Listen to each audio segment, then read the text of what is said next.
I think that there is a huge deficiency here today around a very important topic, and that is that we don't have a CBO score.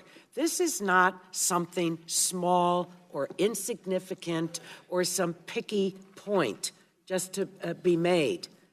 Healthcare is part of a very important sector of our national economy. We need to know what this is going to cost. We need to know what kind of health insurance is going to be possible, let alone is it really going to be feasible? How much is the bill going to cost? Who's going to pay for it? Is it going to add to the deficit? Is it going to bring the deficit down? These are major, major issues. And why it's left out, it's up to the majority to explain that.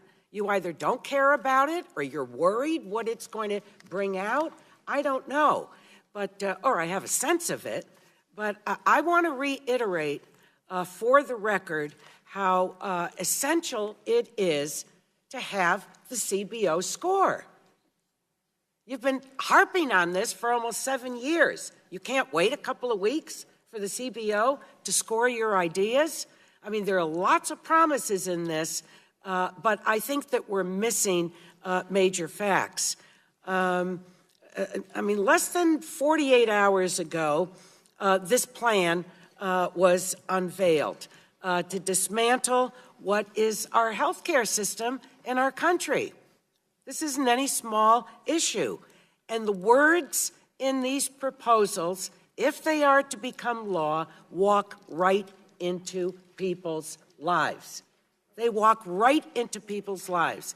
And I want to reiterate, I don't know what members here dropped their health insurance plan. Any of the Republicans disengage from the plan that we're all enrolled in? What's happened to your family? Mine has worked very well. I have no complaints about it.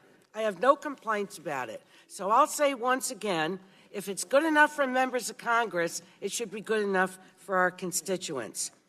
Instead of providing members with the time to consider the details of the plan, and as I said, to get a score, there's an all-out rush here. And I guess it's more about the advertising than it is about substance. I believe that from what I've read in this plan, that people are going to lose health care. And I think those that get to have it are going to pay more. What happens to seniors in this? With the age rating, there's a multiplier to it. The older you get, the more you're going to pay. That's why AARP has weighed in, and they've weighed in a very heavy way. This is serious. For those of you that still have parents and are young, guess what? You're going to have to help them. Millennials, step up. Step up, because you're a stakeholder in this. What's going to happen to long-term care when you squeeze the hell out of Medicaid? What happens to people that have dementia and their children that need to help them? What's going to happen to that money? Your squeezing of Medicaid, your per capita cap, has a direct effect on long-term care for seniors, because Medicaid, almost 60% of it goes to long-term care. So, there is up, down, sideways, and the gentlewoman and the gentleman and the this and the that, and we're going to rush, and it was in room I don't know what not, and we're going to give Americans everything. The president wants more for people, not less. You know what? We are playing with people's lives here. Playing with people's lives. And unless these questions can be answered straight up, watch out, America, because it is misleading advertising in plain English. It's misleading advertising.